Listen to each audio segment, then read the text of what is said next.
Ibihe byiza kuri mwe mwakomeje gukurikirana amakuru n'ibiganiro tugenda tubagezaho umunsi ku munsi. Hano ni kuri Kigali Trends, njye nitwa Murego, nizere ko dukomeje kubana mu biganiro bigiye bitandukanye, habyo kamana, politics, entertainment ndetse na showbiz.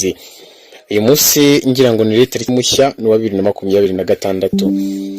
Uyu mugabo benshi muramuzi cyane, by'umwihariko abakurikirana dini ya Anglican hano mu mujyi wa Kigali. Ni umugabo ukuriye niyo mbyita amatorero cyangwa se amadini ya Anglican cyangwa se aba Protestant I think, niwe yakuriye, bamwita Antoine Rutayisire. Pastor Antoine Rutayisire mwagiye mubona cyane mu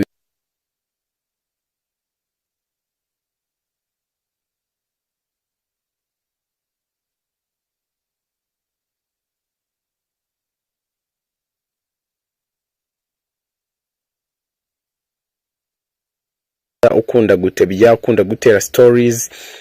Uyu bari kumwe n'umugore we.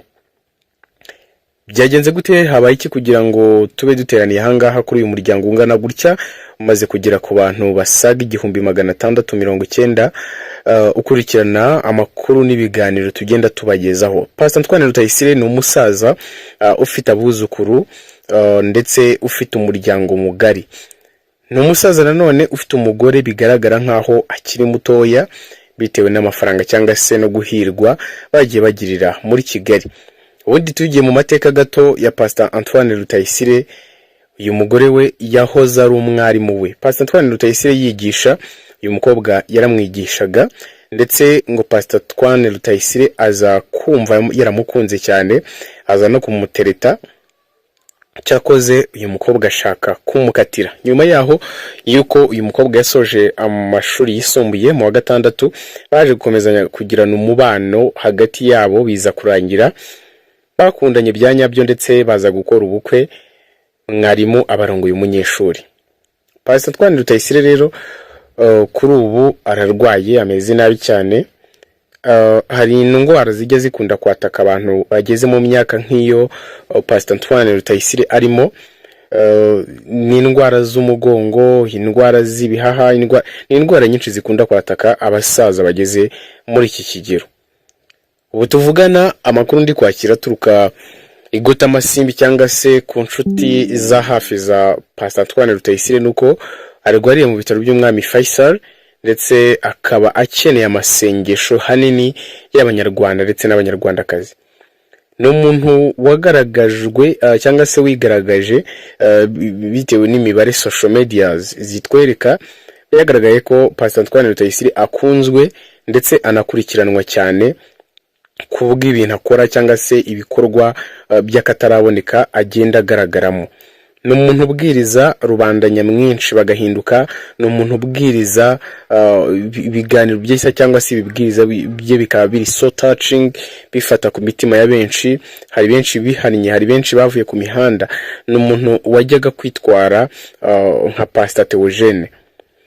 Rero niba ukunda uyu muryango, dukeneye dropping imitima, dropping imitima, comment nziza zihumure zigaragare muri comment, ubundi dukomeza no kumusengera. Niyo nkunga tuba dukeneye yanyu. Gusa ndagusaba ko umwe mu bagize uyu muryango mugari wa Kigali Trends, njye nitwa Murego, ukanda ku ibuto rya subscribe kugira ngo tuzajye tubana mu makuru n'ibiganiro tugenda tubagezaho. Umugore we ari mu bihe bitorohewe kuko arababaye cyane, ari no gutekereza ko bishobora kuba byavamo n'urupfu. Iyo umuntu ashaje ntago ibyo ngibyo biba bitinda kuba umuntu yapfa. Reka mbashimire mwebwe mwabanye nanjye, tuze gufatanya kumusengera, muze kugira ibihe byiza. Bishobora kuba byavamo n'urupfu. Iyo umuntu ashaje ntago ibyo ngibyo biba bitinda kuba umuntu yapfa. Reka mbashimire mwebwe mwabanye nanjye, tuze gufatanya kumusengera, muze kugira ibihe byiza. Bishobora kuba byavamo n'urupfu. Iyo umuntu ashaje ntago ibyo ngibyo biba bitinda kuba umuntu yapfa. Reka mbashimire mwebwe mwabanye nanjye, tuze gufatanya kumusengera, muze kugira ibihe byiza. Bishobora kuba byavamo n'urupfu. Iyo umuntu ashaje ntago ibyo ngibyo biba bitinda kuba umuntu yapfa. Reka mbashimire mwebwe mwabanye nanjye, tuze gufatanya kumusengera, muze kugira ibihe byiza. bishobora kuba byavamo n'urupfu. Iyo umuntu ashaje ntago ibyo ngibyo biba bitinda kuba umuntu yapfa. Reka mbashimire mwebwe mwabanye nanjye, tuze gufatanya kumusengera muze kugira ibihe byiza. Bishobora kuba byavamo n'urupfu.